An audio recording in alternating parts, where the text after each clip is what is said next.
ಯಾರಿಗೆ ಅಂತ ಹೇಳ್ಬಿಡಿ, ನಾನು ಹೇಳ್ತೀನಿ.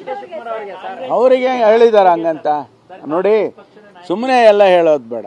ಡಿ.ಕೆ. ಶಿವಕುಮಾರ್ ಅವರು ಹೇಳಿದಾರ ನಮಗೆ ಆತಂಕ ಇದೆ ಅಂತ ಹೇಳಿದಾರ? ನಾನು ನಿನ್ನೆ ನಾನು ಇಡೀ ದಿವಸ ಜೊತೆಯಲ್ಲಿದ್ದೀವಿ, ಪ್ರೆಸ್ ಕಾನ್ಫರೆನ್ಸ್ ಮಾಡಿದ್ದೀವಿ. ನಾವು ಆತಂಕ ಇದೆ, ನನಗೆ ಆತಂಕ ಇದೆಯಪ್ಪ ನಿಮ್ದು ಅಂತ ಅವ್ರು ಹೇಳೇ ಇಲ್ಲ. ನನಗೆ ಗೊತ್ತಿಲ್ಲಪ್ಪ, ಅದು ನನ್ಗೆ ಗೊತ್ತಿಲ್ಲ. ಅವ್ರು ನಿಮ್ಮ ಹತ್ರ ಹೇಳಿದಾರ? ಅಲ್ಲಲ್ಲ, ಗೊತ್ತಿಲ್ಲ. ಅದು ಯಾರನ್ನ ಕೇಳ್ಬೇಕು ಈಗ ನಾವು?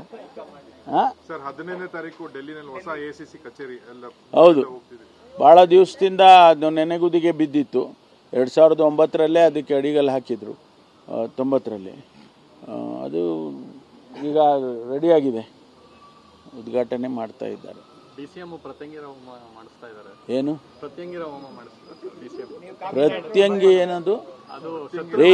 ಸರಿಯಾಗಿ ಹೇಳ್ರಿ. ಪ್ರತ್ಯಂಕರ ಹೋಮ ಅದನ್ನು ಹೇಳಕ್ ಬರಲ್ಲ, ನೀವೇನೋ ಹೇಳ್ಬಿಟ್ಟು. ನಾನು ಏನಪ್ಪ ಇದು ಯಾವ್ದೋ ಹೊಸ್ದಾಗಿ ಹುಟ್ಟಿಸ್ಕೊಂಡ್ರಲ್ಲ ಇವರು ಅಂತಿದೆ. ಪ್ರತ್ಯಂಕರ ಹೋಮ, ಅದನ್ನ ಮಾಡಿಸ್ತಾರ?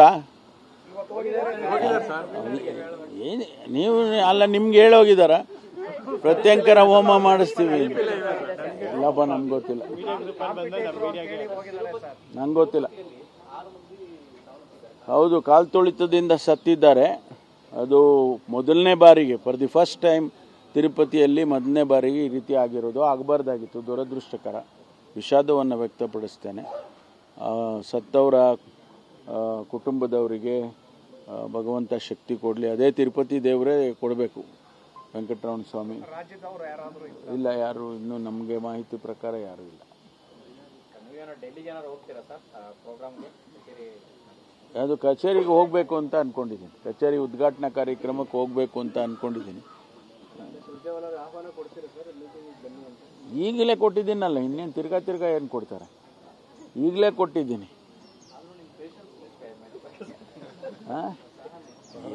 ಏನೇನು ಮೆಚ್ಚಬೇಕೋ ಮೆಚ್ಕೊಳ್ಳಿ, ಏನೇನು ಮೆಚ್ಚದೇ ಇರಬೇಕು ಅದನ್ನ ನೀವು ಬಹಿರಂಗವಾಗಿ ಹೇಳಿದಾರಲ್ಲ ನಮ್ಮ ಚಿದಾನಂದ ಪಾಟೀಲ್ರು. ಮೊನ್ನೆ ಭಾಳ ಚೆನ್ನಾಗಿ ಹೇಳಿದ್ದಾರೆ. ಎಷ್ಟು ಚೆನ್ನಾಗಿ ಹೇಳಿದಾರಲ್ಲ. ಭಾಳ ಆ ಥರ ಎಲ್ಲ ಹೇಳ್ತಾರ್ರಿ. ಅದಲ್ಲ, ಬೇರೆದನ್ನ ಹೇಳಿದ್ದಾರೆ ಅವರು. ನನ್ನ ಬಗ್ಗೆ ಸರ್ಟಿಫಿಕೇಟು ಕೊಟ್ಟಿದ್ದಾರೆ. Thank you.